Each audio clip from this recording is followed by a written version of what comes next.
Antes de que existiera el tiempo, antes de que la tierra fuera formada, antes de que el ser humano respirara por primera vez, ya existía el cielo. No un cielo físico, no un lugar con nubes y estrellas, sino una realidad espiritual ordenada, consciente y viva. Según los textos antiguos, Dios creó primero a los seres celestiales, seres de luz, seres de inteligencia, seres con voluntad. A estos seres los llamamos ángeles. La palabra ángel no describe su forma, describe su función. Significa mensajero.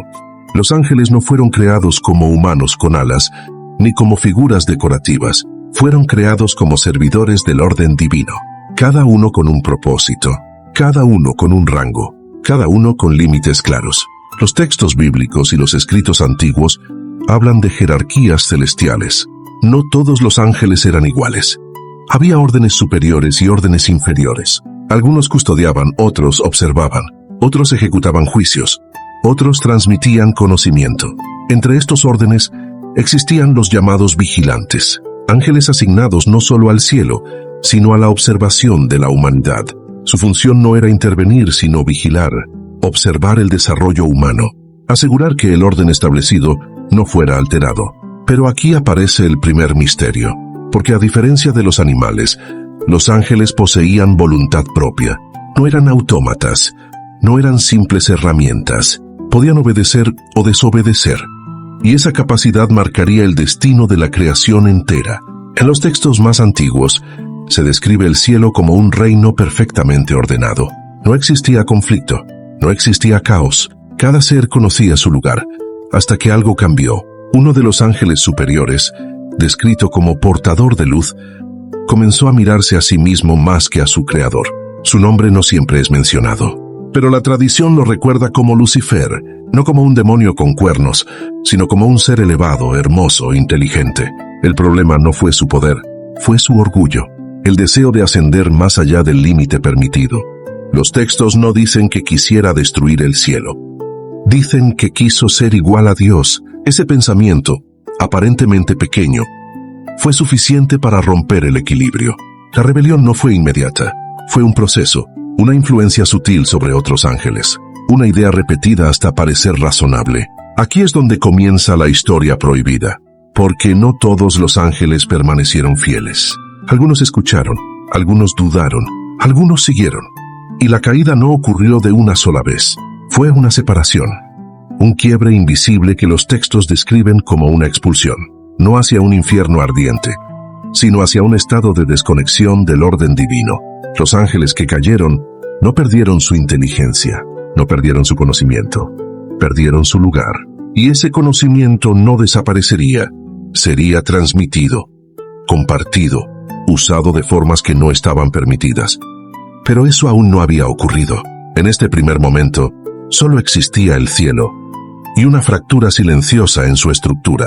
La humanidad aún no conocía la influencia de estos seres. La tierra todavía no había sido alterada, pero el conflicto ya estaba en marcha. Un conflicto que no se libra con armas, sino con decisiones, con obediencia y con rebeldía. Este es el origen de los ángeles caídos, no como monstruos, no como leyendas, sino como seres que eligieron cruzar un límite, y lo que ocurrió después cambiaría el destino del mundo humano. La rebelión no comenzó con una guerra. No hubo un primer golpe, no hubo gritos, no hubo caos inmediato. Comenzó con una idea silenciosa que se deslizó entre los rangos celestiales. En el orden perfecto del cielo, el cuestionamiento era algo nuevo. Nunca antes un ángel había preguntado si podía ser algo más de lo que fue creado para ser.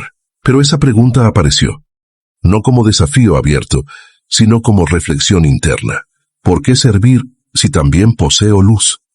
Los textos antiguos describen que este pensamiento no nació en un ángel menor, nació en uno elevado, un ser cercano al trono, un portador de luz, un ejemplo de perfección. Lucifer. Su nombre no representa maldad, representa brillo. Inteligencia, esplendor, pero el brillo comenzó a reflejarse sobre sí mismo, y cuando la luz deja de apuntar a su origen, comienza a oscurecerse. Lucifer no negó a Dios. Eso es importante entenderlo. No intentó destruir la creación. Lo que deseó fue ocupar un lugar que no le correspondía, ser igual. Los escritos proféticos hablan de este momento como una elevación del corazón, un orgullo silencioso, que no se expresó de inmediato en acciones. Primero fue influencia. Lucifer comenzó a hablar con otros ángeles, no con órdenes, con razonamientos, preguntas cuidadosamente formuladas. ¿Por qué no participar en el gobierno del cielo? ¿Por qué servir eternamente sin ascender? ¿No somos también seres de luz? Estas ideas no parecían rebeldes, parecían lógicas, y ahí residía el peligro, porque la rebelión más peligrosa no es la que grita, sino la que convence. Algunos ángeles escucharon y no reaccionaron, otros escucharon y dudaron, y otros asintieron en silencio. Los textos no hablan de una mayoría, hablan de una fracción, pero suficiente para romper la unidad. Cuando la desobediencia se consolidó, ya no era solo pensamiento, era decisión, y el cielo respondió. La tradición describe la intervención de Miguel, uno de los principales arcángeles, no como símbolo de violencia, sino como representante del orden. Miguel no debate, Miguel ejecuta. La rebelión ya no podía ser contenida con palabras. Se produjo entonces lo que los textos llaman una expulsión. No una batalla física como la imaginamos, sino una separación espiritual. Los ángeles rebeldes fueron apartados del orden celestial. No perdieron su existencia. No fueron destruidos. Fueron despojados de su función original. Cayeron, no hacia un lugar específico, sino hacia un estado de desconexión del propósito divino. Desde ese momento, ya no serían mensajeros del cielo. Serían entidades errantes, con conocimiento, con memoria, con voluntad y con resentimiento. Porque conocieron la gloria si la perdieron. Aquí ocurre algo clave. La caída no eliminó su deseo de influir. Al contrario, lo intensificó. Si no podían gobernar el cielo, buscarían influir en la creación inferior, la humanidad, aún no creada en algunos relatos o apenas formada en otros. Un ser frágil, limitado, pero con algo único, libre albedrío. Algo que incluso los ángeles no poseían de la misma manera. Los ángeles caídos no podían crear, pero podían enseñar, no podían dar vida, pero podían alterar caminos. Y en ese punto la rebelión tomó una nueva forma, ya no contra el cielo, sino contra el plan. Lo que vendría después no sería inmediato, sería gradual observación, estrategia, acercamiento. Los vigilantes, aquellos ángeles asignados a observar a la humanidad, se convertirían en protagonistas del siguiente acto. Pero eso aún no había ocurrido. Por ahora, el cielo había sido marcado por una fractura irreversible. Un antes y un después. El mal, como lo entendemos hoy, no nació de la nada. Nació de una elección, de una decisión tomada por seres que conocían la luz, y aún así, eligieron apartarse de ella. Y mientras el cielo recuperaba su orden, la tierra se preparaba para recibir las consecuencias.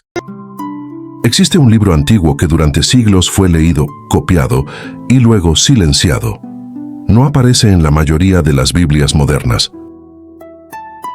No se lee en los templos, no se proclama en voz alta, y aún así influyó profundamente en la forma en que las primeras comunidades entendían el origen del mal. Ese libro es conocido como el Libro de Enoc. Atribuido a Enoc, el séptimo patriarca. Después de Adán, este texto describe eventos que no aparecen con detalle en el Génesis. Según la tradición, Enoc fue un hombre que caminó con Dios y desapareció, sin conocer la muerte. Pero lo que hace a este libro tan inquietante no es su autoría, es su contenido. El libro de Enoc habla de un grupo específico de ángeles, conocidos como los vigilantes. Estos no eran ángeles comunes, eran observadores, custodios del desarrollo humano, asignados a la tierra para vigilar, no para intervenir. Su misión era clara, mirar sin alterar, pero algo ocurrió. Al observar a la humanidad, los vigilantes comenzaron a desear lo que no les pertenecía, no poder, no tronos, sino experiencia, vida humana, emoción, contacto. El texto describe cómo estos ángeles vieron a las hijas de los hombres y las consideraron hermosas. Aquí es donde la historia se vuelve incómoda, porque el problema no fue solo el deseo, fue la decisión colectiva de cruzar un límite. Los vigilantes sabían que no podían regresar si descendían y sabían que el castigo sería severo, y aún así no actuaron solos. Hicieron un juramento, un pacto entre ellos. En el monte Hermón, según el texto, sellaron su decisión. No uno, no dos, 200 ángeles juraron descender a la tierra. Este acto no fue una caída accidental, fue una rebelión consciente. Al llegar al mundo humano, los vigilantes no solo rompieron el orden establecido, trajeron consigo conocimientos que la humanidad no estaba preparada para recibir. Enseñaron metalurgia, fabricación de armas, cosmética, astrología, hechicería, lectura de signos celestes, conocimiento sin sabiduría, avance sin límite moral, y las consecuencias no tardaron en aparecer. De la unión entre los vigilantes y las mujeres humanas nacieron seres que el texto llama Nefilim, gigantes, poderosos, violentos, no solo en tamaño, sino en influencia. Estos seres consumían recursos, dominaban poblaciones y sembraban terror. La tierra, según Enoc, se llenó de corrupción, violencia, caos, desequilibrio. La creación ya no seguía el orden original. La sangre cubría la tierra, el clamor humano llegó al cielo y Dios escuchó.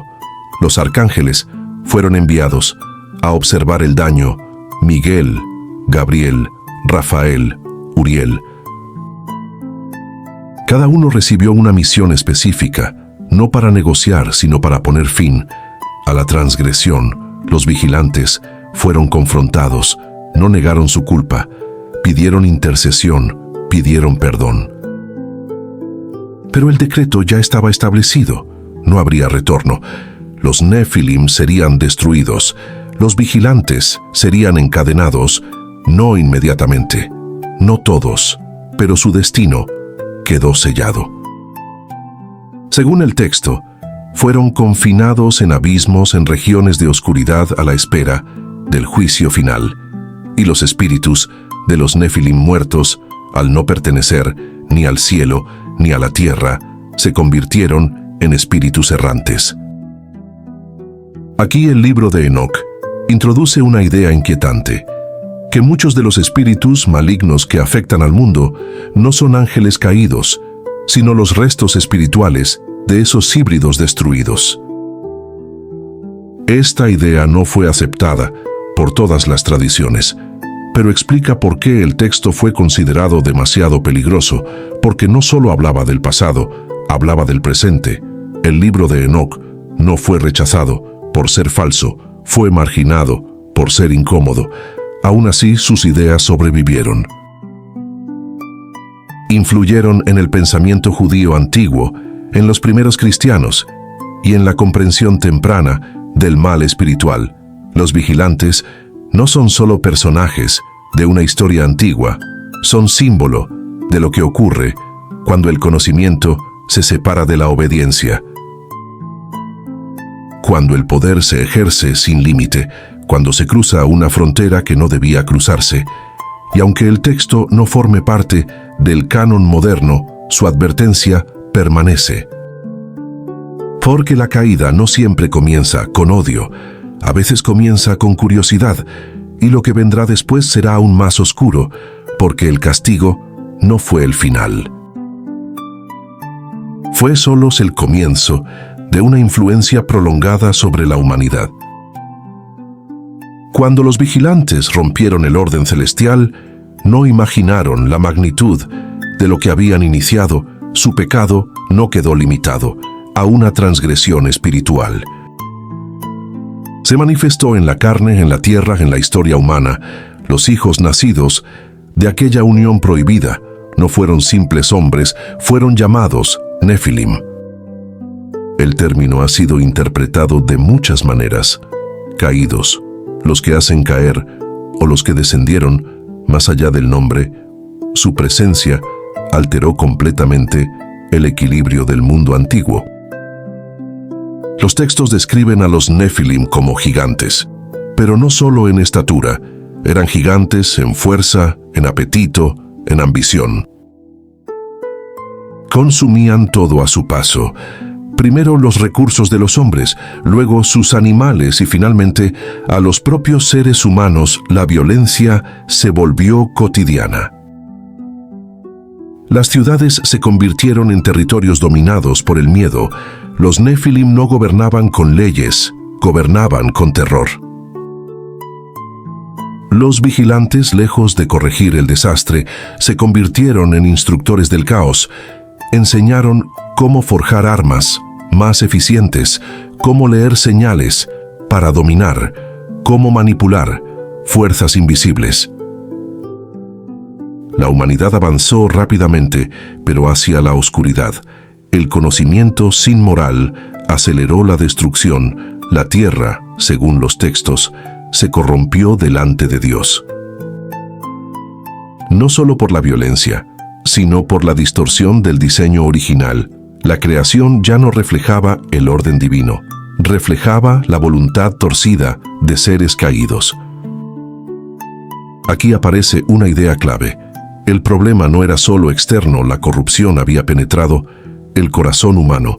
Los hombres aprendieron de los vigilantes, imitaron su arrogancia, adoptaron su crueldad.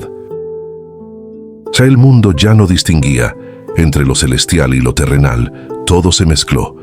Según el relato bíblico, Dios observó la tierra y vio que toda inclinación del corazón humano era continuamente mala. No se trataba de errores aislados, era un sistema completo, desviado. En medio de ese mundo aparece una figura silenciosa, un hombre distinto, Noé. Mientras los gigantes dominaban, Noé caminaba en obediencia. No tenía poder, no tenía influencia, tenía fidelidad, y eso, en un mundo corrupto, era algo raro. Los textos no dicen que Noé fuera perfecto, dicen que era justo en medio de su generación. Eso lo convirtió en una excepción. La presencia de Noé marca un punto de quiebre, porque demuestra que aún existía la posibilidad de preservar el propósito original, pero el resto del mundo ya había cruzado un límite irreversible. Los Nefilim no podían ser redimidos. Su existencia misma era una violación del orden. Su eliminación no sería castigo, sería restauración. Aquí es donde la narrativa cambia. La violencia ya no es solo resultado del pecado, es consecuencia de una invasión espiritual. El diluvio, según esta lectura, no fue simplemente una reacción al mal humano, fue una respuesta a una corrupción cósmica. Una limpieza, no solo de la tierra, sino de la influencia que la había contaminado. Los vigilantes encadenados observaban, sabían que su legado estaba llegando a su fin. Pero algo no fue eliminado del todo. Los cuerpos de los Nefilim murieron en las aguas, pero sus espíritus, según Enoc, permanecieron despojados de forma, llenos de rencor, condenados a vagar entre los hombres. Aquí surge el origen de la opresión espiritual, entidades que buscan influir, corromper, atormentar, no como reyes, sino como sombras. El mundo, que emergió después del diluvio, ya no tenía gigantes dominantes, pero conservó las heridas invisibles del pasado. La historia no terminó con el agua, solo cambió de forma, y lo que parecía una victoria definitiva, en realidad, fue el comienzo de una lucha más sutil, una lucha por el corazón humano. El mundo había llegado a un punto sin retorno. La violencia no era una excepción, era la norma. La corrupción no era superficial, había penetrado en cada rincón de la creación.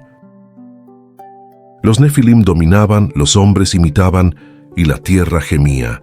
Los textos antiguos describen que Dios decidió poner fin a aquella era, no como un acto impulsivo, sino como un juicio necesario.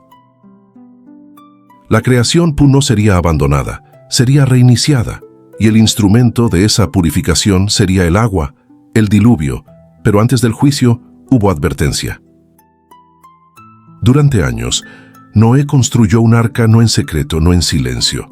A la vista de todos, cada golpe de martillo era un mensaje, cada tabla colocada era una advertencia, pero el mundo no escuchó.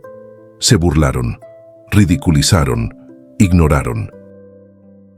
Se burlaron, ridiculizaron, ignoraron, porque cuando la corrupción se normaliza, la verdad parece locura. Los vigilantes encadenados sabían lo que se aproximaba. Sus hijos híbridos sentían miedo. Cuando las aguas comenzaron a brotar de la tierra y a caer del cielo, el caos fue inmediato. No fue una lluvia suave, fue una ruptura del orden natural. Los ríos desbordaron, las montañas desaparecieron, las ciudades fueron tragadas, nada quedó en pie.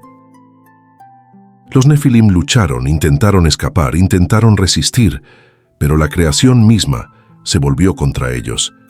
El agua no distinguía poder, no distinguía linaje, solo obedecía al decreto.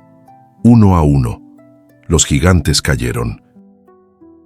Sus cuerpos fueron destruidos, y con ellos la dominación visible terminó. El diluvio no fue solo destrucción, fue silencio. Durante días solo existió el agua, hasta que finalmente el nivel descendió y la tierra volvió a respirar. Noé emergió a un mundo distinto, vacío, callado, purificado, pero no intacto, porque aunque los cuerpos de los Nefilim desaparecieron, algo permaneció, sus espíritus. Estos espíritus, al no pertenecer ni al cielo ni a la tierra, quedaron atrapados en un estado intermedio, no podían descansar, no podían ascender, y su naturaleza, formada en la violencia, no cambió. Se convirtieron en entidades errantes, buscando influencia, buscando control, buscando venganza. Aquí se establece una idea crucial. El mal no terminó con el diluvio, solo cambió de forma. Antes dominaba con fuerza visible, después actuó desde las sombras, susurros, tentaciones, opresión. La humanidad, aunque libre de gigantes, no quedó libre de influencia. El pacto con Noé restableció el orden, pero también dejó claro que el conflicto continuaría. Los ángeles caídos ya no podían descender como antes, pero podían observar, inspirar, desviar. La historia humana posterior está llena de ecos de aquel pasado, culturas que hablan de dioses que descendieron, conocimiento avanzado repentino, relatos de seres que enseñaron y luego desaparecieron. Sombras de los vigilantes, sombras de los Nefilim. El diluvio cerró una era pero abrió otra, una donde el mal ya no se impone por tamaño, sino por influencia, y ese es el legado más peligroso de los ángeles caídos, no la destrucción directa, sino la corrupción lenta. La historia prohibida no trata solo del pasado, habla del presente, porque cada vez que el poder se ejerce sin límites, cada vez que el conocimiento se separa de la sabiduría, cada vez que el orgullo reemplaza a la obediencia, la antigua rebelión se repite, no en el cielo, sino en el corazón humano. Hemos recorrido una historia que durante siglos permaneció en las sombras, no porque fuera falsa, sino porque era peligrosa, peligrosa para el orgullo humano, peligrosa para quienes creen que el conocimiento siempre es neutral. Los ángeles caídos no fueron simples villanos de un relato antiguo, fueron advertencias, seres que lo tenían todo, luz, conocimiento, acceso a lo divino, y aún así eligieron cruzar un límite. No por odio, no por destrucción, sino por deseo de ser más, deseo de experimentar, deseo de decidir por sí mismos. La caída no comenzó con violencia, comenzó con una idea. Y esa es la parte más inquietante, porque las ideas siguen cayendo cada día. El mundo moderno ya no habla de vigilantes, pero sigue hablando de poder sin límites. Ya no habla de Nefilim, pero glorifica la fuerza sin responsabilidad. Ya no teme a los ángeles caídos, pero celebra el orgullo como virtud. La historia prohibida no trata solo de seres antiguos, habla de nosotros, de nuestras decisiones, de nuestros límites, de nuestras elecciones. Cada vez que ignoramos el orden por conveniencia, cada vez que usamos conocimiento sin sabiduría, cada vez que buscamos ascender sin humildad, repetimos la caída, no en el cielo, sino en la tierra. El diluvio fue una limpieza, pero también una misericordia, porque permitió que la historia continuara, que la humanidad tuviera otra oportunidad. Y esa oportunidad sigue vigente. Los textos antiguos no nos invitan a temer. Nos invitan a recordar que no todo lo que brilla es luz verdadera, recordar que no todo conocimiento construye, recordar que el poder sin obediencia siempre termina en ruina. Tal vez la pregunta correcta no sea si los ángeles caídos existieron. La pregunta real es, ¿qué hacemos nosotros con la luz que se nos ha dado? Porque la historia prohibida no termina aquí.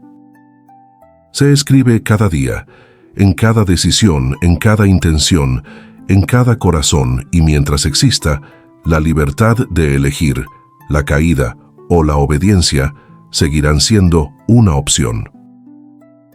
Gracias por acompañarme en este viaje a los límites entre el cielo y la tierra,